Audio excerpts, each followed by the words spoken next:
ดีนะอยากแล้วทุกคนอะไรอยากแล้วเพิ่งเอามาสบายดีพี่น้องวันนี้ก็อยู่เพื่อนมาพ่วงคือเก่าทุกคนมันนี่สิมาถ่ายให้พี่น้องเบิ่งอีกนะทุกคนตะกล่องมาอีกแล้วทุกคนตะกล่องใส่เลย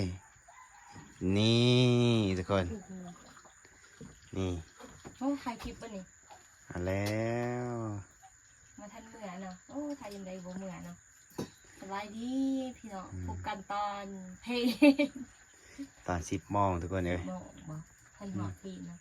เฮ็ดยังนี่พี่บอกจีข้าวโพดทุกคนเอาแล้วทุกคนกินบอกมาพ่วงฮักก็ขึ้นแต่เข้าห้องน้ำบางยานะทุกคนมาแล้วก็เห็นเพิ่นมาแล้วทุกคนเห็นเพิ่นนั่งจี้กระโพดแล้วทุกคนรักมาบอกตายบัดนี้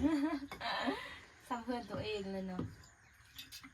มากับบอกกล่าวโทรหายได้พี่น้องมาเซอร์ไพรส์รู้จักบอกรักมานั่นโหลดทุกคนให้รักมาบริรักมาอันนี้มาเซอร์ไพรส์แล้วถ้าว่าเวียกงานอยู่เฮือนคือมาดุแท้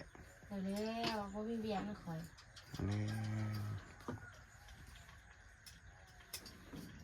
มื้อนี้สิมาเฮ็ดกินให้บ่พ่วงอีบ่อ้าวพอดีแล้วเฮ็ดกินเพลนให้เลยมาขอดอกไปเลยมาเฮ็ดกินมาขอดอกอีกเลยเมื่อแล้วก็มาใหม่คนเลยเมื่อประเดี๋ยวถอบ่เมื่อเนาะมัดมาที่รักมาเลยเนาะว่านนี่ก็มาแล้วก็เมื่อทุกคนหลังจากฝนเช้าตกแล้วคนก็เมื่อบัดนี้คนมาอีกทุกคนมาครั้งสุดท้ายนี่เงินจะบอก2-3 เทื่อแล้วว่าครั้งสุดท้ายเมื่อแล้วก็มาอีกครั้งสุดท้ายเลยตายทุกคน10 ดอกแล้วก็เมื่อเลยจะมาหันยังมื้อนี้มาขอดอกมาขอดอกอีกแล้วมื้อนั้น20 ดอกบ่พอใจทุกคนใช่เคยยินว่าจะได้กินยาดีบ่ยาอีสร้างอีเลยมียาดีบ่จะกินบางอย่างนี้เด็กล่อกินละ2-3 มื้อแล้วกินเป็นอะไรยาของแท้กินยาสมุนไพรลองที่บ่ลองดอกพี่สาวบ่ลองสิเอาไว้ลองกับเมียบ่นะลองกับข่อยเอาแล้วทุกคนอย่าจะติดใจอยู่ดอกเอาที่ลองที่เลยน่าถือกันเนาะข้อหนึ่งที่บ่ได้ตอนเพลนนะ10 ดอกตอนเพลนได้สบทุกคนตอนเพลนเนี่ยมาตอนเพลนจัดตอนเพลนแล้วบอกเอาว่าไปเลยนายนี่จัดนี่ให้ซีเมื่อไผเศษกลางวอกกลางเว้นว่าตอนฟอกตอนเพลนไผสิเฮ็ดหมู่เฮ็ดกลางคืนหมู่เฮ็ดกลางคืนเป็นบรรยากาศแล้วเจ้าบ่อยากเฮ็ดบ่บ่อยากอีสานคอยบ่อยากตอนเพลนคอยนี่อยากจะง่ายก่อนเดินไปกินข้าวโพดก่อนข่อยสิเก็บแห้งไว้จัดกับเมียข่อยเจ้าบ่เกี่ยวดอกเจ้านั่นทุกคนนี่จะเบิ่งทุกคนนี่มาขอดองทุกคนถ้าเขาจีกระโพดเร็วก่อนนี่จีกระโพดใช่หักเองนี่แหละเมียท่านมาบ่เมียท่านมาบ่ค่าดำหน้าท่านแล้วเนาะดำหน้าท่านแล้วโอ้หน้า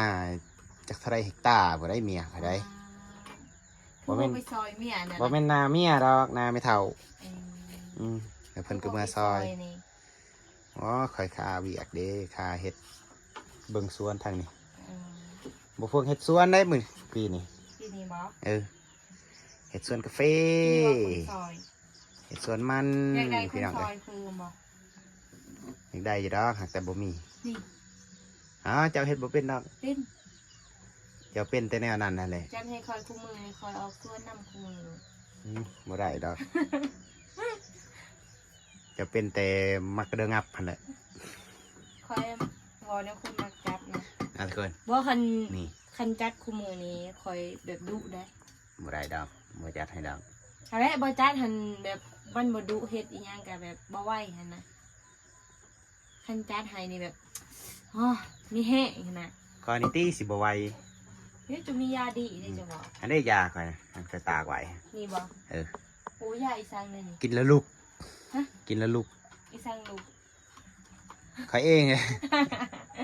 กิน อ้าวคิดไปไกลเลยทุกคนเลย บ่ได้นี่ก็กินสิเลย อ้าวคอยลุกเลยเด้ ได้นี่บ่ เออเด้เคยลุกแต่นอนเลย ฮะ เคยลุกแต่นอนแล้ว เบิ่งจับในเบิ่งหามันลูก เอาแล้วบอกไปเลยนายนี่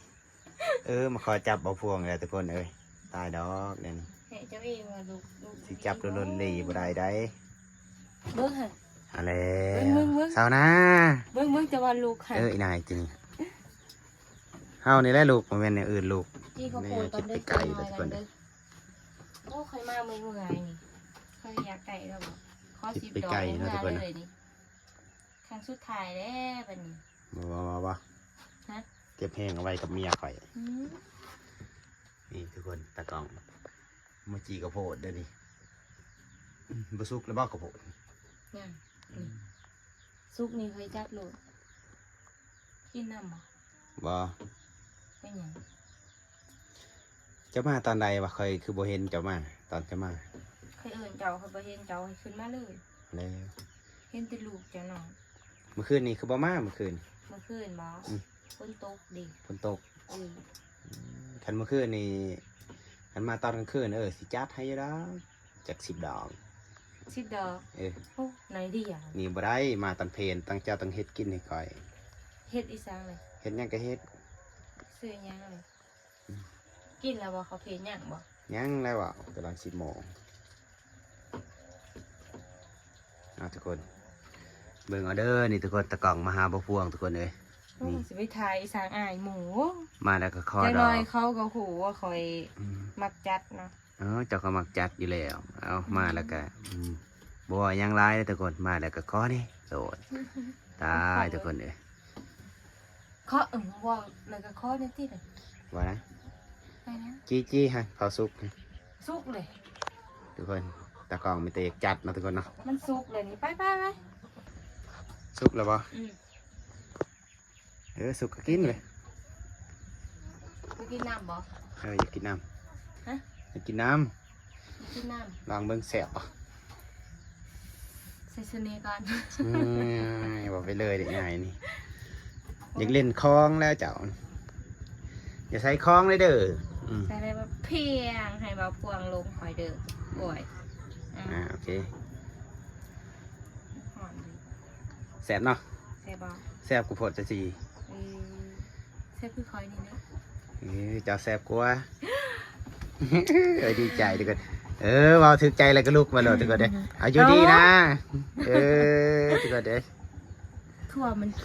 มันได้เลยนี่ ได้ฟิล ฟิวได้เลยนี่ ขึ้นแล้วนี่ เออ เอาแล้วทุกคน